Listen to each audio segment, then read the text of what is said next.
அனைவருக்கும் வணக்கம். இன்னைக்கு நம்ம மலையாள சினிமால ரீசெண்டா ரிலீஸ் ஆயிருக்கக்கூடிய குறிஞ்சி அப்படின்ற ஒரு வித்தியாசமான கிரைம் த்ரில்லர் படத்தை பத்தி தான் இந்த வீடியோல பார்க்க போறோம். சோ வீடியோக்குள்ள போறதுக்கு முன்னாடி இந்த படத்தோட வல்லனை பத்தி சொல்லணும் அப்படின்னா, மலைப்பகுதியில வாழ்ந்துகிட்டு இருக்க பழங்குடியின மக்கள் அவங்களோட வாழ்க்கை முறையை ஃபுல்லா இந்த காட்டுக்குள்ள இருக்கிற விஷயங்களை டிபெண்ட் பண்ணி தான் இருக்கு அப்படின்ற மாதிரி இருக்கும். ஸோ ஒரு சந்தோஷமான வாழ்க்கையை வாழ்ந்துகிட்டே இருக்கும்போது திடீர்னு ஒரு மரணம் ஏற்பட ஆரம்பிக்குது. ஆனா அந்த மரணத்தால இவங்களோட கூட்டமே பார்த்தீங்கன்னா ஒரு மாதிரி சோகமாயிடுறாங்க. இதுக்கு பின்னாடி இருக்க மர்மத்தை நோக்கி போக ஆரம்பிக்கிறாங்க. அப்போ அவங்களுக்கு என்ன நடந்தது அப்படின்னு இருக்கு இல்லையா, அதுதான் இந்த படத்தோட மீதி கதையா இருக்கும். ஸோ கண்டிப்பா இந்த படம் உங்களுக்கு பிடிக்கும் அப்படின்னு நம்பிக்கையில் இந்த வீடியோக்குள்ள உங்களை கொண்டு போறேன். இந்த படத்தோட ஸ்டார்டிங் சைட்ல குறிஞ்சி அப்படின்ற ஒரு சின்ன பெண் அவங்களோட பாட்டி கிட்ட இந்த புராண கதைகள் எல்லாத்தையும் கேட்டுக்கிட்டு இருக்காங்க. இவங்க கதைகள் சொல்லிக்கிட்டு இருக்காங்க இல்லையா, அந்த கதையை இந்த குறிஞ்சியோட அம்மா அப்பா ரெண்டு பேரும் கவனிச்சுக்கிட்டு இருக்காங்க. ஸோ அவங்க பார்த்தீங்கன்னா வீட்டுக்குள்ள தனிமையில இருக்கணும் அப்படின்ற மாதிரி முடிவு பண்ணி இந்த கதைகள் எல்லாத்தையும் கேட்டுக்கிட்டு ரெண்டு பேரும் பேசிக்கிட்டு இருக்காங்க அப்படின்ற மாதிரியும் வெளியில அந்த குழந்தையும் அந்த கதைகளை உத்து கவனிக்க ஆரம்பிக்குது. இந்த கதையோட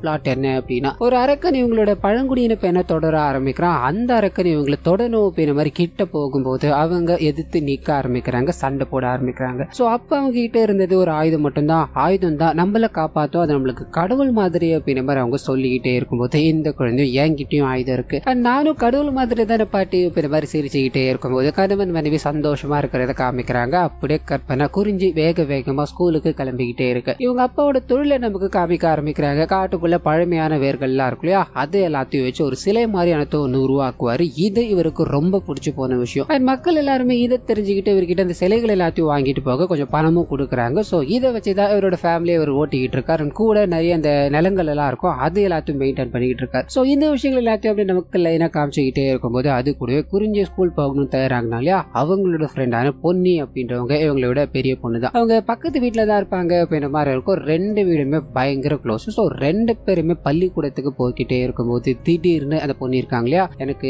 ஒரு ஸ்பெஷல் கிளாஸ் இருக்கு, நீ போக முடியுமா அப்படின்ற மாதிரி அங்க இருந்து தனியா கிளம்பி போக ஆரம்பிக்க இவங்களுக்கு ஒன்னும் புரியல. சரி எதுக்கு அப்படின்ற மாதிரி அங்க இருந்து ஸ்கூலுக்கு போக கட் பண்ணி தனியா போறாங்க இல்லையா பொண்ணு, அவங்க கிட்ட போக ஆரம்பிக்குது. சோ இவங்க பழங்குடியின மக்கள் தான் இல்லையா, ஊருக்குள்ள இருக்க இவங்களோட முதலாளி அப்படின்ற மாதிரி ஒருத்தர் இருப்பார். அவரோட பேர் வாசன் அப்படின்றது அவரோட பையன். இங்க இவங்களை வந்து தனியா சந்திக்க ஆரம்பிக்கிறான். அது மூலமா இவங்க ரெண்டு பேரும் காதல் பண்ணிக்கிட்டு இருக்காங்க. இந்த விஷயத்த ஊர் உலகத்துக்கு தெரியாம ரொம்ப நாள் மெயின்டைன் பண்ணிக்கிட்டு இருக்காங்க அப்படின்ற விஷயங்கள் எல்லாத்தையும் நமக்கு காமிச்சுக்கிட்டே இருக்கு. இங்க ஒரு பாடல் போக ஆரம்பிக்குது. அது மூலமா இவங்களோட காதலும் அண்ட் குறிஞ்சியோட அந்த ஸ்கூல் இருக்கு இல்லையா, அங்கேயே ஒரு சில ஃபன்னான ஆக்டிவிட்டிஸ் போக ஆரம்பிக்குது. ஸோ இந்த நாள் இவங்களுக்கு இப்படிதான் ஓடிக்கிட்டு இருக்கு அப்படின்றத நமக்கு காமிச்சுக்கிட்டே இருக்கும்போது முதலாளியான வாசன் இருக்கா இல்லையா, அவர்கிட்ட போக ஆரம்பிக்குது. அவரோட தொழிற்சாலையில தான் இந்த பொன்னியோட அப்பா வேலை செய்வாருன்னு இருக்கும். அவரை கூப்பிட்டு என்னையா அந்த குறிஞ்சியோட அப்பா கிட்ட ஏதாவது பேசினியா இல்லையா, அதாவது அவர் பேர் பார்த்தீங்கன்னா மத்தான் அப்படின்றது, அவர்கிட்ட பேசினியா இல்லையா, அவனோட இடம் எனக்கு தேவைப்படுது, அது மட்டும் இல்லாம அவன் செய்யறா இல்லையா அந்த பொம்மையும் அதாவது அந்த சேலை இருக்கு இல்லையா, அது எனக்கு ஒரு முக்கியமான வேலையை பண்ணி கொடுத்தாகணும், ஒன்று பண்ணு, நான் என்னோட இடத்த அவனுக்கு தரேன், அதுல ஒரு ஷெட்டு கூட போட்டு தரேன், அவனுக்கு எவ்வளவு மரம் வேணும்னாலும் சொல்லி எடுத்துட்டு வந்து தர சொல்றேன், அந்த பொருளை மட்டும் எனக்கு செஞ்சு கொடுத்தானா அது ஒண்ணு போதும் எனக்குன்னு சொல்ல இந்த மனுஷன் தயங்குறாரு. எனக்கு குறிஞ்சோட அப்பா கிட்ட இந்த மனுஷன் ஏற்கனவே அந்த முதலாளி வேலை கூப்பிடுறாரு, வரியாப்பா போகலான்னு கேட்க இவருக்கு கை தொல்லி இருக்கு. இதனால இந்த சம்பாத்தியம் எனக்கு போதும், அங்கெல்லாம் நான் வரல, எனக்கு இதுல இன்ட்ரெஸ்டும் இல்லப்பா அப்படின்ற மாதிரி சொல்லி அனுப்பிச்சிட்டு இருப்பாரு. இதனால இந்த விஷயங்கள் எல்லாமே கேட்டுக்கிட்ட முதலாளியோ சரிப்பா ஏதாவது வகையில வரணும் ட்ரை பண்ணாண்டியா, உடனடியா நீ என்கிட்ட கூட்டுவா, மற்ற விஷயங்கள் எல்லாத்தையும் நான் பாத்துக்கிறேன் அப்படின்ற மாதிரி சொல்லிட்டு இவரோட ஆள் ஒருத்தர் இருப்பாரு. அவர்கிட்ட அந்த குறிஞ்சியோட அப்பா இருக்கா இல்லையா, அவனுக்கு தேவையான விஷயங்களை கொடுத்துக்கிட்டே இரு, அவன் கூடிய சீக்கிரம் நம்ம வழிக்கு வந்தாகணும்னு சொல்லி இவர் வேக வேகமா ஒரு கஞ்சா போட்டலத்தை எடுத்து அவர்கிட்ட கொடுக்கணும் அப்படின்ற மாதிரி போக அதே சமயத்துல அவருக்கு இந்த சிலை செய்யறதுல ஆர்வம் இருக்கு இல்லையா, வெளியூர்ல இருந்து ஒரு லேடி வர ஆரம்பிக்கிறாங்க. இவர்கிட்ட அந்த சிலையை பார்த்ததும் வாங்க ஆரம்பிக்கிறாங்க. ரொம்ப பிடிச்சு போயிடுது. மன நிறைவோட வாழ்த்துக்கள் எல்லாத்தையும் சொல்லிட்டு கொஞ்சம் பணத்தை கொடுத்துட்டு போகும்போது இந்த விஷயத்த அந்த முதலாளியோட ஆள் பார்க்க ஆரம்பிக்கிறா. பரவாயில்லையப்பா, பெரிய பெரிய இடத்துல இருந்தெல்லாம் உனக்கு வியாபாரம் வந்துகிட்டு இருக்கே, சரி இதை பிடிப்பா,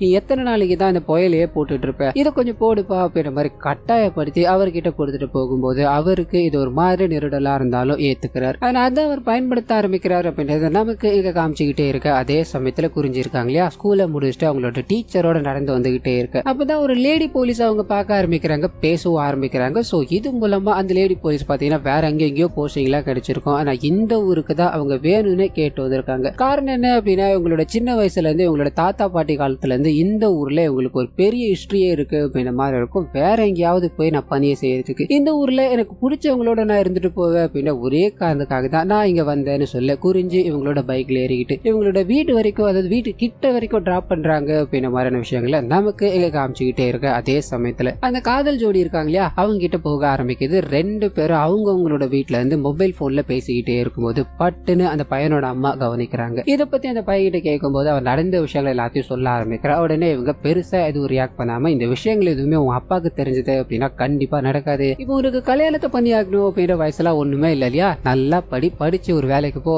அதுக்கப்புறம் உனக்கு யாரை பிடிச்சிருக்கோ அவங்களை கட்டிக்கோ அப்படின்ற மாதிரி எந்த வித எதிர்ப்பும் சொல்லாம இவங்க அங்க இருந்து போக ஆரம்பிக்க, இவங்களோட கனவு இருக்கா இல்லையா பயங்கரமா குடிச்சிட்டு இவங்க கிட்ட பேச கூட பிடிக்காம தனிமையில உட்காந்துக்கிட்டே இருக்கும்போது இவங்க ரெண்டு பேருக்குள்ள சின்னதா ஒரு சண்டை வர ஆரம்பிக்குது. இதனால கோச்சிக்கிட்டு இவங்க படுக்கலான்னு போக, அந்த சமயத்தை பயன்படுத்தி இவங்களோட கணவர் இருக்காரு வீட்டு வேலைக்காரியோட தப்பா இருக்காரு அப்படின்ற விஷயங்கள் எல்லாத்தையும் இவங்க கவனிக்கிறாங்க. நம்மளோட வீட்டுக்குள்ள இந்த மாதிரி ஆட்களை வேலைக்கு சேர்த்தது தப்பு, இதுல இந்த மாதிரி வேலைகள் வேறையா அப்படின்ற மாதிரி அவரை திட்டிக்கிட்டே இருக்கும்போது யாரை எங்க வைக்கணும் அப்படின்றது எனக்கு நல்லா தெரியும், அவ அது வரைக்கும் தான் வருவா, அதுதான் அவளுக்கு நான் கொடுத்திருக்க லிமிட் அப்படின்ற மாதிரி சொல்லிட்டு தூங்க ஆரம்பிக்க, இன்னொரு பக்கம் குறிஞ்சியோட அப்பா இருக்கா இல்லையா அவர்கிட்ட போக ஆரம்பிக்குது. அவர் இந்த சிலை செய்யணும் அப்ப இதுக்காக ஒரு மரத்தோட வேற நோண்டிக்கிட்டே இருக்கும்போது இந்த விஷயத்த முதலாளி பாக்குறாரு. இவர் என்னைக்காவது ஒரு நாள் தன்னோட வேலைக்கு உட்படுத்தணும் அப்படின்ற மாதிரி காத்துக்கிட்டு இருக்காரு. இந்த சமயத்தை பயன்படுத்தி கூட இருக்க பொன்னியோட அப்பா கிட்ட எனக்கு ஒரு வேலை இருக்கு, என்னோட குடோன் வரைக்கும் வர முடியுமா, வரும்போது நீ அவரையும் கூட்டு வர முடியுமான்னு கேட்க இவங்க அப்படி இப்படின்னு தலையாட்டுறாங்க. அதே சமயத்துல இந்த சைடு முதலாளி கார்ல போய்கிட்டே இருக்கும்போது தூரத்துல ஏதோ ஒரு காதல் ஜோடி உட்காந்துக்கிட்டு இருக்க மாதிரி பார்க்க ஆரம்பிக்கிறாரு. கிட்ட போறதுக்கு அப்புறம் தான் இது இவரோட பையன் அப்படின்ற விஷயமும் ஒரு ட்ரைபல் பொண்ணோட அவன் பழகிட்டு இருக்கா அப்படின்ற விஷயமும் தெரிய ஆரம்பிக்குது.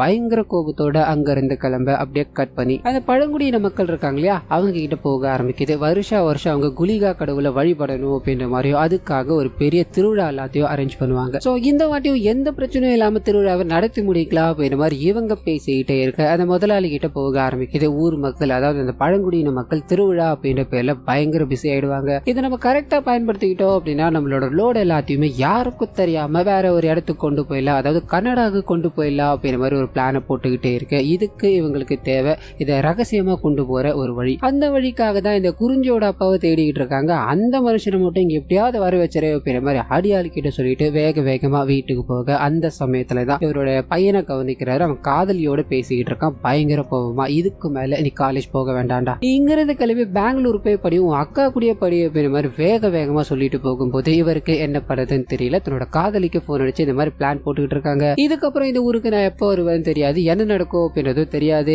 இதனால கடைசியா நம்ம ஒரு வாட்டி மீட் பண்ணிக்கலாமா, உன்னை பார்த்துட்டு போன சந்தோஷத்தோட நான் ஒரு நல்ல வேலையை வாங்கிட்டு அது அம்மா சொன்ன மாதிரி இங்க இருந்து நம்ம ஓடி போய் எங்கேயாவது சந்தோஷமா வாழலாம், அப்பா ஒத்துக்கலனா என்ன அப்படின்ற மாதிரி சொல்ல இவங்க அந்த திருவிழால ஒரு பர்டிகுலர் இடத்துல சந்திக்கலாம் அப்படின்றத பிக்ஸ் பண்ணி இந்த விஷயத்த எங்களோட காதலன் கிட்ட சொல்ல ஆரம்பிக்கிறாங்க. காதலனும் பாத்தீங்கன்னா தன்னோட அம்மா கிட்ட கொண்டு போக, அம்மாவும் நீ எங்க வேணா போய்க்கப்பா, ஆனா போயிட்டு படிச்சு நீ ஒரு நல்ல வேலைக்கு போறதுக்கு அப்புறம் தான் நீ கல்யாணம் பண்ணிக்கணும் அப்படின்ற தாட்டுக்குள்ளே போகணும்னு சொல்லிக்கிட்டே இருக்க. இவர் பெருசா எடுத்துக்கல. சரி கடைசியா ஒரு முறை பார்த்தலாம் அப்படின்ற சந்தோஷத்துல இருக்கும்போது அப்படியே கட் பண்ணி அந்த திருவிழா நடக்க போகுது இல்லையா அங்க காமிக்கிறாங்க. இந்த டெக்கரேஷன் எல்லாத்தையும் பண்ணிக்கிட்டே இருக்கும்போது அந்த முதலாளியோட ஆள் வந்து அங்க இருக்க குறிஞ்சியோட அப்பாவை மட்டும் தனியா கூட்டு போறாரு அப்படின்றத காமிக்கிறாங்க. அந்த மனுஷனும் ஊர் திருவிழா இருக்கு, என்ன பேசணும்னாலும் சீக்கிரமா பேசி முடிச்சுட்டு என்ன அனுப்பி விட்டுருங்க அப்படின்ற ஒரு நிபந்தனையோட தான் அங்க போய் உட்காரும் போது நேரங்கள் செல்ல ஆரம்பிக்குது. இரவு ஆயிடுச்சு, நம்ம குடிச்சுக்கிட்டே பேசலாமா அப்படின்ற மாதிரி அவருக்கு கட்டாயத்தின் பேர்ல சரக்கு எல்லாத்தையும் கொடுக்க ஆரம்பிக்கிறாங்க. இதை வாங்கி அவர் குடிச்சுக்கிட்டே இருக்கும்போது அது கூடவே நீ ஒண்ணு செஞ்சு கொடுத்த இல்லையா ஒரு சிலை, அது ஏன் கிட்ட தாண்டா இருக்கு, ஒரு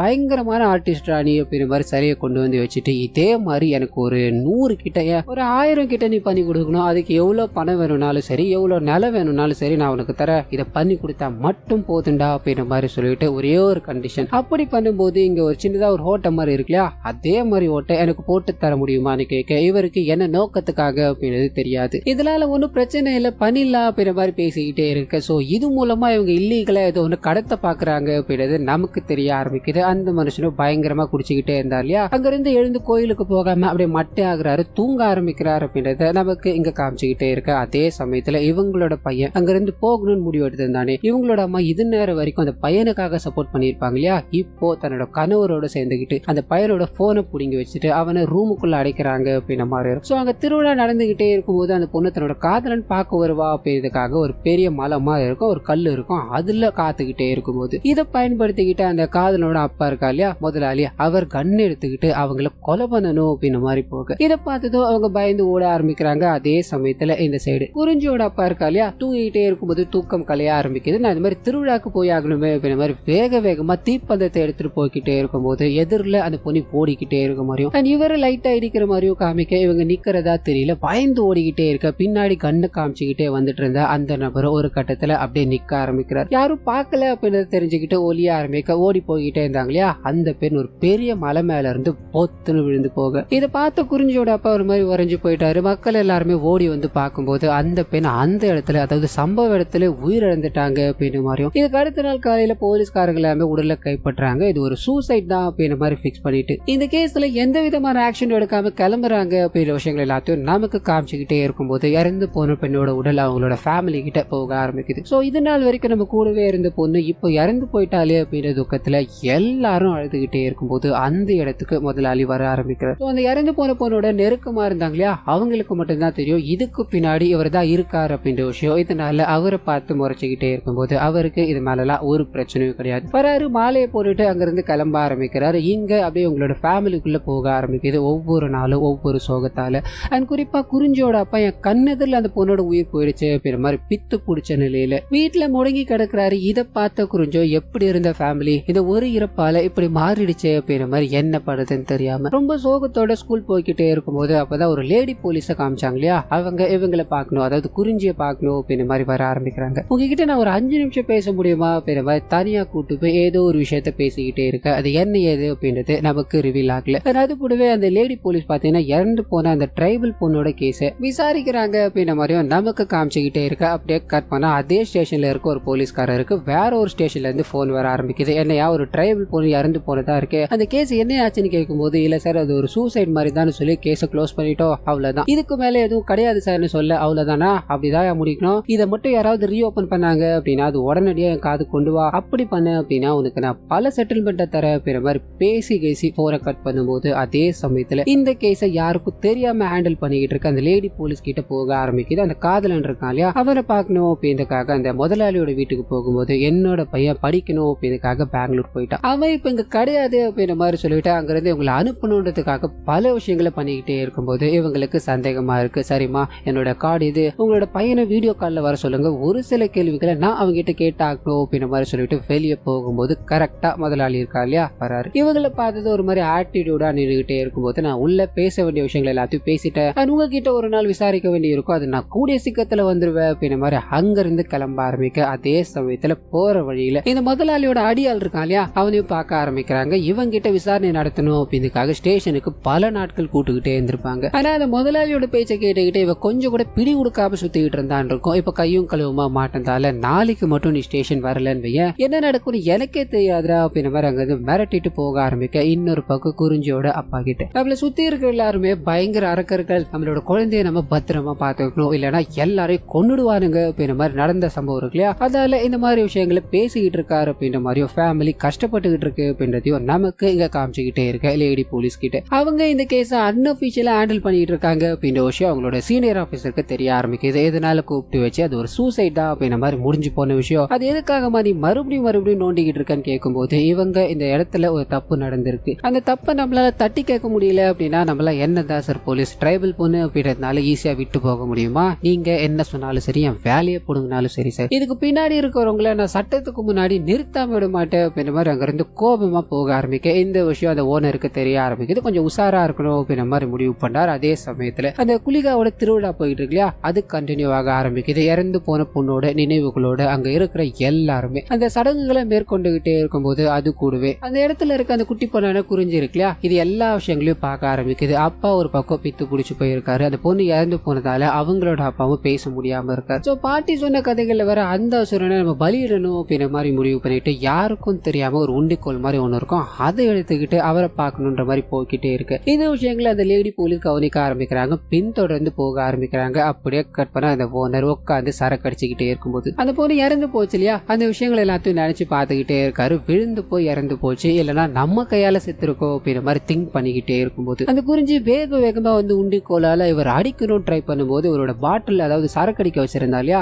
அந்த பாட்டில் உடைய ஆரம்பிக்குது. சோ பட்டுன்னு பார்க்க ஆரம்பிக்கிறாரு, அங்க யாரும் இருக்காங்க அப்படின்றது தெரிஞ்சு போயிடுச்சு. என்ன சாகடிக்கணும் அப்படின்ற மாதிரி வந்துடுறீங்களா, உன்னை விடமாட்டேன் அப்படின்ற மாதிரி கண் எடுத்துக்கிட்டு துரத்த ஆரம்பிக்க. அந்த சமயத்துலதான் எந்த இடத்துல அந்த பொண்ணு சாகடிக்கப்பட்டாங்களோ அதே இடத்துக்கு குறிஞ்சு போய் நிக்கிறாங்க அப்படின்ற மாதிரியும் இவரை பார்த்து முறைச்சுக்கிட்டே இருக்கும்போது இவருக்கு ஒன்னும் புரியல. இவரோட கைகள்ல கண்ணு இருக்காரு, அவங்க முறைச்சுக்கிட்டு இருக்காங்களே என்னவா இருக்கோ அப்படின்ற மாதிரி திரும்பி பார்க்க மொத்த ட்ரைபல்ஸ் கேங்கோ அங்கதான் இருக்காங்க, தீப்பந்தத்தோட இருக்காங்க, அவங்களோட கடவுளோட முழக்கங்களை இட்டுக்கிட்டு நிறைய மந்திரங்கள் எல்லாத்தையும் சொல்லிக்கிட்டு அப்படியே ஒரு நோக்கி போக்கிட்டே இருக்கும். இருக்கும்போது இவர் பயப்பட ஆரம்பிக்கிறாரு. கொஞ்சம் கொஞ்சமா பின்னோக்கி போய்கிட்டே இருக்கும்போது இவங்க நிறுத்துறதா தெரியல. மேலும் மேலும் அவரை தாக்கணும் அப்படின்ற மாதிரி கிட்ட போய்கிட்டே இருக்கும்போது எந்த இடத்துல இவங்களோட ட்ரைபிள் பொண்ணு இறந்து போனாங்களோ அதே இடத்துல இவரையும் அதே இடத்துல தள்ளி சாகடிக்கிறாங்க அப்படின்றத காமிக்கிறாங்க. போலீஸ் ஸ்டேஷனுக்கு போயிருந்தது அப்படின்னா இவருக்கு கண்டிப்பா தண்டனை கிடைச்சிருக்காது. சோ இந்த தண்டனை எங்களோட கடவுள் கொடுத்ததா இருக்கட்டும் அப்படின்ற மாதிரி இவங்க எல்லாருமே அங்க இருந்து கிளம்ப ஆரம்பிக்க இந்த விஷயத்தை அந்த லேடி போலீஸ் கவனிக்கிறாங்க. சோ இவங்க தண்டனை வாங்கி கொடுக்கணும் அப்படின்ற மாதிரி தான் இருந்தாங்க. அந்த தண்டனை இப்ப கிடைச்சிருச்சு இல்லையா? இதனால இவங்களும் அங்க இருந்து கொஞ்சம் கொஞ்சமா நடக்க ஆரம்பிக்க இந்த படத்தை இதோட முடிக்கிறாங்கன்னு இருக்கும். சோ கண்டிப்பா இந்த படம்